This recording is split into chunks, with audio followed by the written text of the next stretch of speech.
এই ভিডিওতে আমরা পঞ্চম শ্রেণীর তৃতীয় পর্যায়ক্রমিক মূল্যায়নের বাংলা 4 নম্বর স্কুলের প্রশ্ন উত্তরগুলো আলোচনা করব। 1 বোম্বাগড়ের মানুষ চোখে আলতা মাখে জ্যোৎস্না রাতে। 2 লিভিংস্টোন কোন দেশের মানুষ ছিলেন? স্কটল্যান্ড। 3 ভারতবর্ষের এক মস্ত বড় সম্পদ বলে মাস্টারদা মনে করতেন রবীন্দ্রনাথকে। 4 আজ কী বার মা? গোপালের এই প্রশ্নের উত্তরে গোপালের মা বলেছিল মঙ্গলবার। 5 একলা কবিতাটি কবি শঙ্খ ঘোষের কোন কবিতার বই থেকে নেওয়া হয়েছে? আমায় তুমি লক্ষ্মী বলো। 6 ছেলেবেলা গদ্যাংশে লেখক লুকিয়ে ছাদে উঠতেন দুপুরবেলা। 7 শরৎতমার গানটি কোন পর্যায়ভুক্ত? প্রকৃতি পর্যায়ভুক্ত। 8 দীনু ভট্টাচার্যের ছেলের নাম কুড়োরাম। 2 দিয়েছে মুক্তির মন্দির সোপানতলে, গানটির রচয়িতা কে? মুক্তির মন্দির ও সোপানতলে গানটির রচয়িতা হচ্ছে মোহিনী চৌধুরী। 2 বোম্বাগড়ের রাজা কবিতাটির মূল গ্রন্থের নাম কি?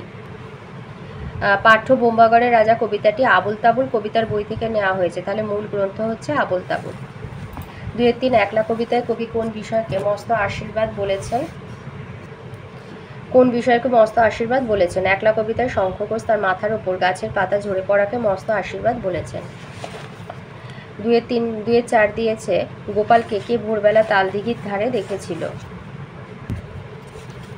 কে গোপালকে ভোরবেলা তালদিঘির ধারে দেখেছিল? উত্তরপাড়ার গণেশ কাওড়া গোপালকে ভোরবেলা তালদিঘির ধারে দেখেছিল। 2-5 বইয়ের মধ্যে কি রাখলে পোকা ধরে না? বইয়ের মধ্যে নিম পাতা রাখলে পোকা ধরে না। 2-6 জটি পিসিমার বড় মেয়ের নাম কি? লাবণ্য।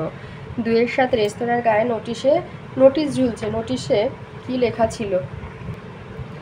এইখানে লিখবে যে রেস্তোরাঁর গায়ে নোটিশ ঝুলতো কালো চামড়ার লোক এবং কুকুরের প্রবেশ নিষেধ। কালো চামড়ার লোক ও কুকুরের প্রবেশ নিষেধ, নোটিশে এটাই লেখা থাকতো। 3-1 বলেছে তারা মনের সুখে রাজ্যপাট চালিয়েছে এতদিন, এখানে কাদের কথা বলা হয়েছে আর তারা কতদিন ভারতবর্ষে রাজ্যপাট চালিয়েছে? এই উত্তরটা লিখবে। প্রশ্নে দেওয়া অংশটিতে ইংরেজদের কথা বলা হয়েছে, তারা দীর্ঘ 200 বছর ভারতবর্ষে রাজ্যপাট চালিয়েছে। 3-2 ওয়েসিস কি? ওয়েসিস হচ্ছে মরুভূমির মধ্যে,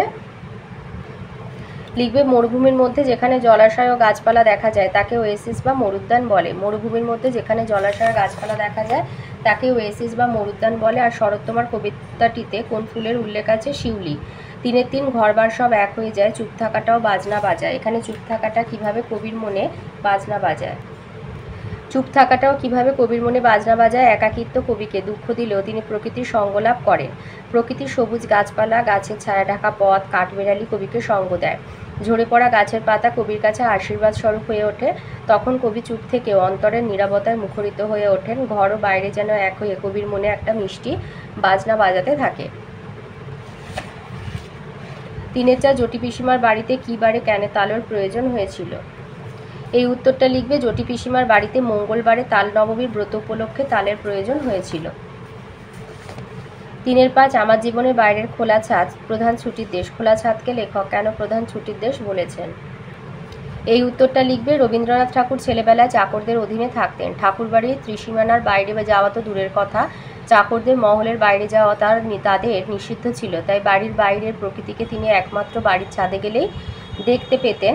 এই কারণেই খোলা ছাদ ছুটির দেশের আনন্দ নিয়ে আসতো বালক রবির জীবনে। 4 আছে বিপরীত শব্দ, অলস পরিশ্রমী হবে।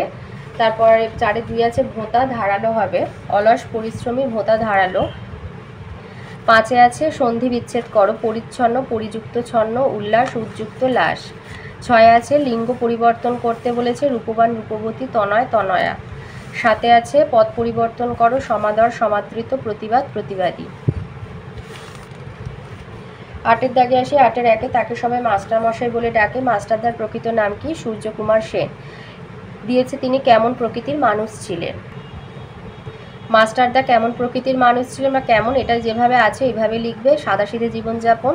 উমাতারা হাই স্কুলের গণিতের শিক্ষক ছিলেন মাস্টারদা সূর্য সেন। তিনি কথা বলতেন খুব কম, পোশাক পরতেন খুব সাদাসিধে। তিনি সবসময় ধুতি পরতেন, সঙ্গে পাঞ্জাবি বা শার্ট। হাঁটাচলা করতেন প্রায় নিঃশব্দে, বাইরে থেকে বোঝার উপায় ছিল না যে তিনি কত বড় মাপের মানুষ ছিলেন। বিশেষ গুণ, তিনি ছাত্রদের সঙ্গে বন্ধুর মতো মেলামেশা করতেন। সবার সঙ্গে হাসি মুখে কথা বললেও তাকে ঠকানো সহজ ছিল না, তার চোখের দিকে তাকালে কিছু লুকানো যেত না। ছাত্ররা প্রথম থেকেই বুঝতে পেরেছিল যে মানুষটি অন্যরকম।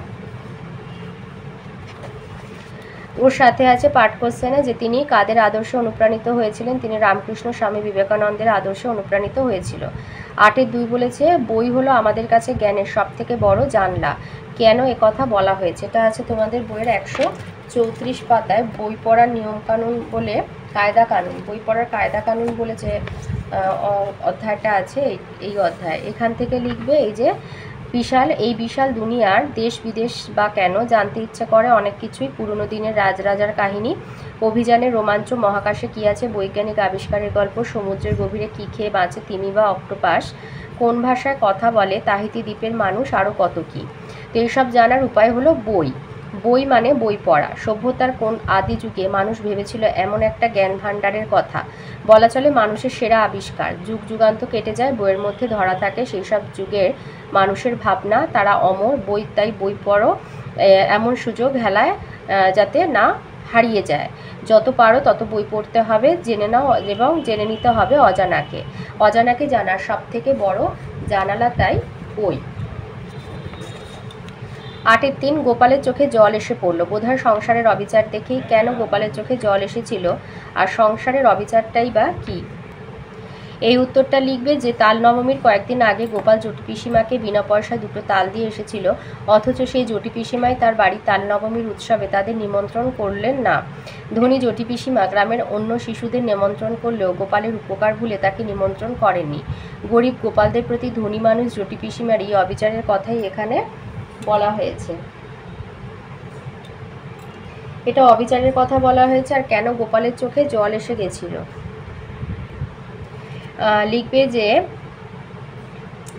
গোপাল বর্ষার ভোরে ঘুম থেকে উঠে 1 হাঁটু জল কাদা মারিয়ে সাপের ভয়কে উপেক্ষা করে পিসিমাকে বিনা পয়সায় তাল সংগ্রহ করে দিলেও নিমন্ত্রণ পায় না। যখন পাড়ার সকলে একে একে নিমন্ত্রণ খেতে যায় তখন অভিমানে দুঃখে গোপালের চোখে জল ভরে ওঠে। আর দ্বিতীয় যে অংশটা সংসারের অবিচার হচ্ছে যে এত কিছু করেও তারা গরিব বলে নিমন্ত্রণ না পাওয়া তাদের প্রত্যাশা ব্যর্থ হয়ে যায়, এবং গরিব গোপালদের প্রতি ধনী মানুষ জটি পিসিমার অবিচারের কথা এখানে এটা লিখে তারপরে লিখবে অবিচারের কথাটা বলা হয়েছে। 2টো প্রশ্নের জন্য 2-2 করে আছে। তাহলে যে গোপালের চোখে কেন জল এসে গেছিলো এটা এখান থেকে লিখবে। এখান থেকে যে গোপাল বর্ষার ভোরে ঘুম থেকে উঠে 1 হাঁটু জল কাদা মারিয়ে সাপের ভয়কে উপেক্ষা করে পিসিমাকে বিনা পয়সায় তাল সংগ্রহ করে দিলেও নিমন্ত্রণ পায় না। যখন পাড়ার সকলে একে একে নিমন্ত্রণ খেতে যায় তখন অভিমানে দুঃখে গোপালের চোখে জল ভরে ওঠে। আর অবিচারটা লিখবে এইটা যে তাল নবমীর কয়েকদিন আগে গোপাল জটি পিসিমাকে বিনা পয়সায় তাল দিয়েছিল, অথচ জটি পিসিমা তার বাড়ির তাল নবমীর উৎসবে তাদের নিমন্ত্রণ করলেন না। ধনী জটি পিসিমা গ্রামের অন্য শিশুদের নেমন্তন্ন করলেও গোপালের উপকার ভুলে তাকে নিমন্ত্রণ করেনি। গরিব গোপালের প্রতি ধনী মানুষ জটি পিসিমার অবিচারের কথা এখানে বলা হয়েছে।